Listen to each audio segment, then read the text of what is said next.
के पावन चरण सरोजों में मेरा अनंत अनंत बार वंदना नमस्कार। उपस्थित धर्म प्रेमी सज्जनों, माताओं तथा बहनों, जिन वाणी का सार कोई कहता है नवकार, नवकार मंत्र, कोई कहता है छठ द्रव्य, किसी ने कहा 5 समिति और 3 गुप्ती,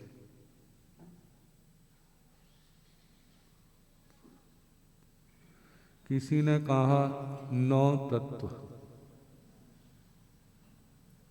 किसी का भी उत्तर गलत नहीं। हमारे अंदर सम्यक ज्ञान हो,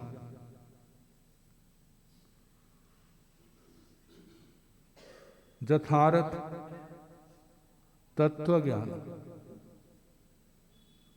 जिसके बाद कोई कितना प्रलोभन दे, हमारा मन डामाडोल ना हो। यदि कोई आपको कहे आप अपना जैन धर्म छोड़ दो, मैं आपको पंजाब का मुख्यमंत्री बना दूंगा, उस समय क्या दशा होगी?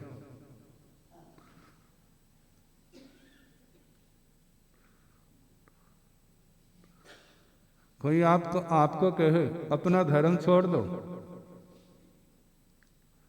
मैं आपको धन्ना सेठ बना दूंगा, इतने लक्ष्मी के अंबार होंगे तुम देख देख के थक जाओगे।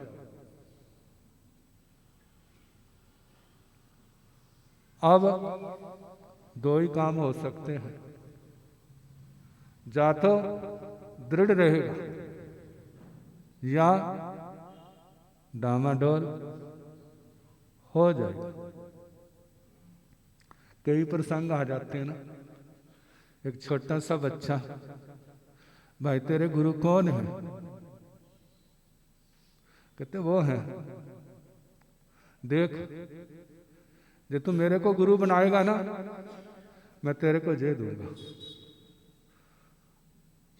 अब बच्चा देखता है उन्होंने तो मेरे को कुछ दिया नहीं, और ये कितनी बढ़िया चीज दे रहे हैं, पहली बार इतना दे रहे हैं, बाद में कितना देंगे? कहते अच्छा गुरुजी, वो मैंने छोड़, आपको मैंने अपना गुरु बना लिया। अच्छा, मानो वह चले गए, आगे फिर कोई और गुरु आ गए। कहते तेरे गुरुजी कौन है? कहते वो है। कहते देख, मैं तेरे को जे दूंगा, तो मेरे को गुरु बना ले। और वो बच्चा ना भाव करने लग जाता है। माप तोल करते हैं ना, कौन सी चीज कीमती है, कहां से प्रॉफिट ज्यादा होता है। अब यदि वो प्रॉफिट ज्यादा लगा, कहेगा अच्छा गुरुजी, मैंने क्या कर लिया। और एक गुरु कहते हैं हम आपको कुछ नहीं देंगे, भौतिक साधन कुछ भी नहीं देंगे, तुम मरा हुआ थोड़ा है, जीवित है, तेरे हाथ पांव चलते हैं, मेहनत कर, तेरा भाग्य तेरा साथ देगा। नहीं है गलत कामों से बचना। पाप कर्म करने से व्यक्ति का दुर्भाग्य बढ़ता है। यह दुनिया की एक सच्चाई है, इसको कोई मिटा नहीं सकता। पुण्य कर्म करने से व्यक्ति का सौभाग्य बढ़ता है, और धर्म करने से आत्मा निर्मल होती है। जो आत्माएं पूर्ण रूप से निर्मल हो जाती हैं वे इस संसार सागर को पार कर जाती हैं, और जो दुर्भाग्य है उसका दिन प्रतिदिन पतन होता है, और जिसका सौभाग्य है वो दिन प्रतिदिन ऊपर उठता है। अब देखते ने क्या करना है, डूबना है, संसार का ऐशोआराम भोगना है, या संसार सागर को पार करना है, जन्म मरण के चक्कर से इससे मुक्त होना है। अब व्यक्ति की अपनी समझ है, जैसी जिसकी समझ होगी वही क्या कर लेगा, उसी नावा पर सवार हो जाएगा। लेकिन सबसे बढ़िया कौन है, सबसे बढ़िया कौन है, दुर्भाग्य बढ़ाने वाला, सौभाग्य बढ़ाने वाला, या इस संसार को तरने की तैयारी करने वाला। कहते हैं धन दौलत आपको सुविधाएं दे सकती हैं, आपका रहने का स्थान बढ़िया हो सकता है, आपका शोरम कर्म का क्षेत्र बढ़िया हो सकता है, आपके रिश्तेदार अच्छे हो सकते हैं, आपका परिवार अच्छा हो सकता है, आज्ञाकारी हो सकता है। लेकिन ये सारी चीजें कभी पाप कर्म उदय में आ गया तो सेवा तो कर देंगे, डॉक्टर ले आएंगे, हॉस्पिटल में एडमिट कर देंगे, खाने का पीने का औषधियों का डॉक्टरों का सारा ध्यान रख देंगे, लेकिन उस बीमारी से, उस पाप कर्म से आपको बचाने में कोई भी समर्थ नहीं होगा। उसको बचाने में समर्थ कौन है, उसको दूर करने में समर्थ कौन है, वो है धर्म। वो कौन है, धर्म है। अनाथी मुनि जी के पास जब वो घर में थे तो क्या नहीं था, नगर सेठ के बेटे, धन दौलत की कमी नहीं, विवाहित जीवन, आपस में बड़ा परिवार का प्यार है, सब कुछ था, लेकिन भगवान का धर्म, भगवान का धर्म नहीं था। जीवन में संयम और तप जो नहीं थे। कोई कहता भाई धर्म की आकार, कहते क्या जरूरत है, हमारे पास सब कुछ है। कहते जो सदा रहने वाला नहीं है, कहते आपको ज्ञान हो गया, सदा रहने वाला नहीं। केवल कहते तेरे को केवल ज्ञान हो गया, तो इतना दावा पूर्वक कह रहा है, बता ना केवल ज्ञान तो नहीं हुआ, फिर कैसे कह रहा है। कहते मैंने गुरुओं से सुना है। कहते सुनने मात्र से थोड़ा है, हम ऐसे छोड़ दें। मतलब संसार को ही सार समझने वाला, धर्म को किनारे करने वाला। लेकिन कहते कोई व्यक्ति ऐसे होते हैं बिना ठोकर के समझ जाते हैं, कोई व्यक्ति ऐसे होते हैं ठोकर खाने के बाद समझते हैं, और कोई व्यक्ति ऐसे होते हैं ठोकर खाने के बाद भी नहीं समझते। अब अनाथी मुनि पहला तो था नहीं, वैसे समझ आता, समझाने पर समझ आता, लेकिन ठोकर लगी, ऐसी ठोकर लगी उसकी आंखें खुली, ऐसी बीमारियां पैदा हो गई, सब प्रकार से उपचार कराया गया, लेकिन कोई भी सफल नहीं हुआ। आखिर सोचता जी में मर गया तो क्या होगा। अब ख्याल आया मैंने और तो सब कुछ किया है, लेकिन क्या नहीं किया, ये धर्म नहीं किया। अब मन में ख्याल आया माता पिता ने मेरे वास्ते सब कुछ किया, मेरे दुख से विचलित घर वाली ने खाना पीना छोड़ दिया, भाई भाभियां परजाइयां भैना सारे ही माँ बाप मेरे दुख से दुखी तो हैं, लेकिन मेरे दुख को कम नहीं कर सका। अब वह सोचता एक बार मुक्त हो जाओ तो मैं क्या करूंगा, खंतो दंतो निरारंभो पवैये अणगारी, मैं क्या हो जाऊंगा, साधु बन जाऊंगा। मन्नत मानते हो ना, जे काम हो जाएगा तो हम क्या करेंगे। और उसने मन में संकल्प किया। शास्त्रकार कहते हैं सुबह तक वो बिल्कुल ठीक हो गया। ऐसा ही बहुत होता है। एक ऐसा परिवार था, किसी का बच्चा बीमार हो गया,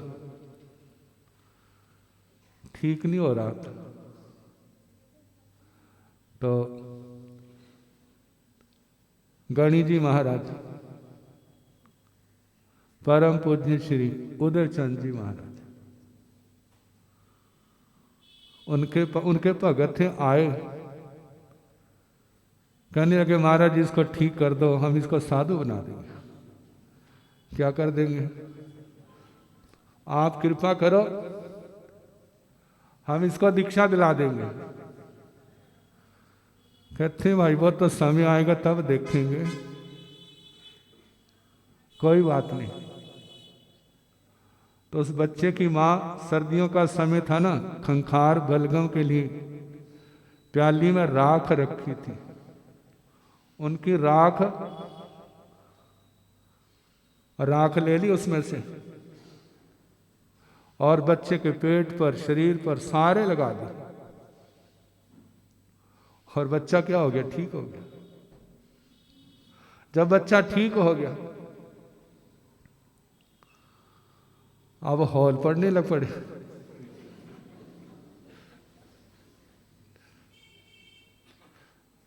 जैसे उत्तराधन सूत्र का ना 14वें अध्याय में आता, भृगु पुरोहित का, उसने तो काम ही छोड़ दिया था, दूर जंगलों में जाकर के क्या कर लिया, संत आएंगे तो बच्चे कहेंगे हमने साधु बनना, संत आएंगे नहीं तो। लेकिन कहते हैं प्रारब्ध, जिसने बीज बोए हैं चाहे कितनी कोशिश कर लो, वो क्या होंगे, समय आने पर अंकुरित होंगे, और अंकुरित हुए।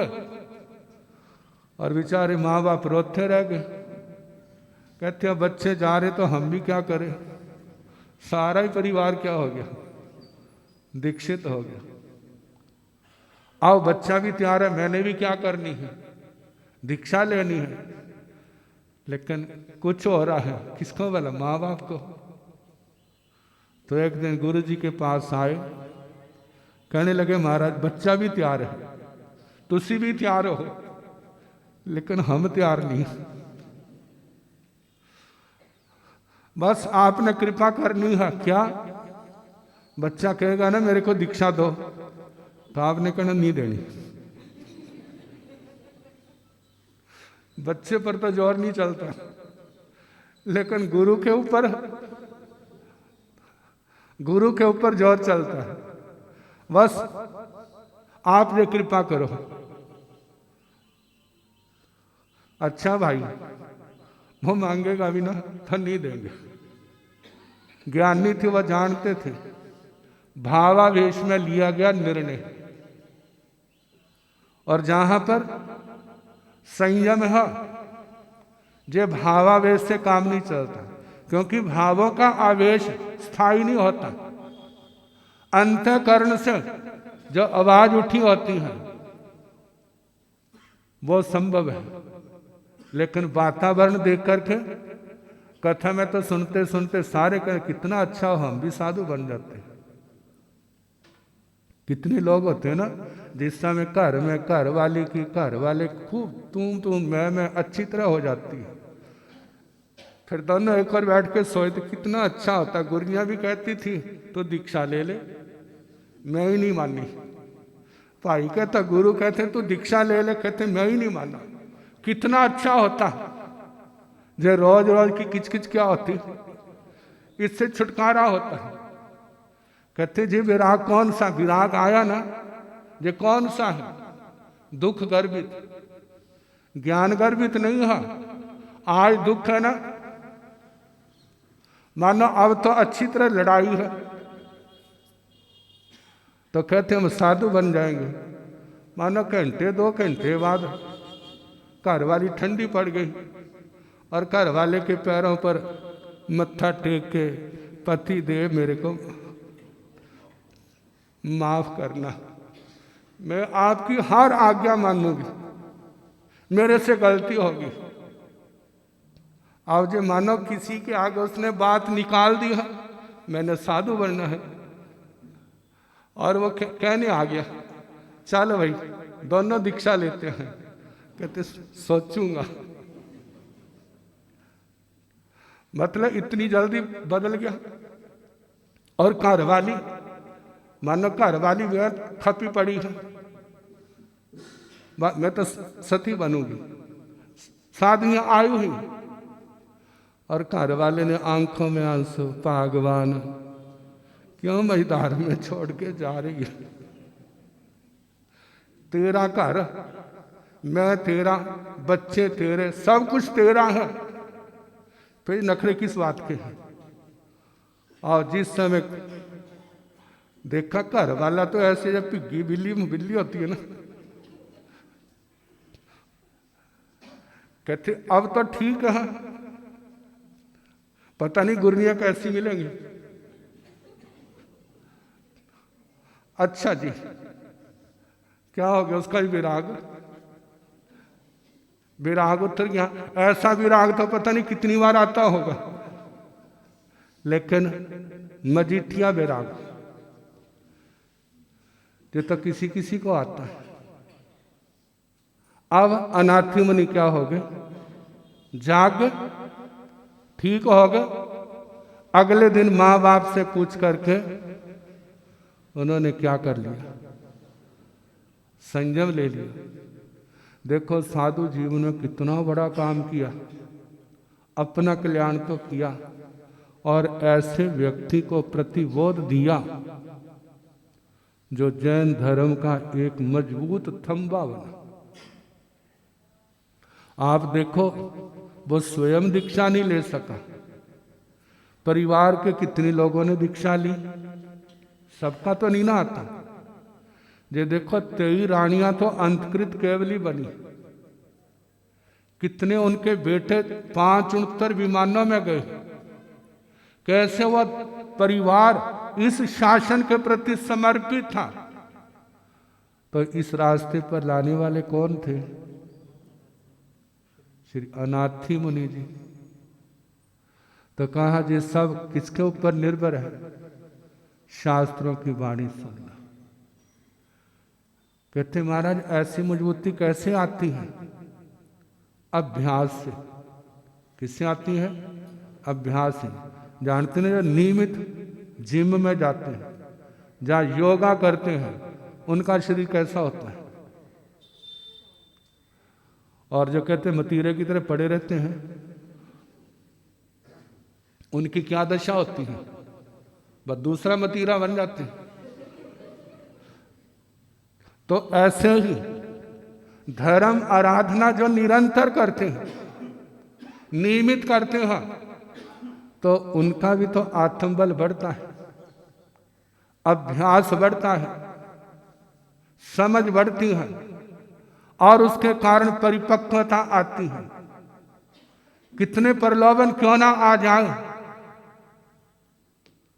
वो कहते सब माया है, सब पखंड है, इसके अंदर कुछ भी नहीं है। सार क्या है? भगवान की वाणी। संगम देवता भगवान को कहने लगा, आपको धन्य, आपकी इतनी दृढ़ता है महर्षि, मैं आपकी दृढ़ता से बड़ा प्रसन्न हूं, मैं आपको चक्रवर्ती बना दूं।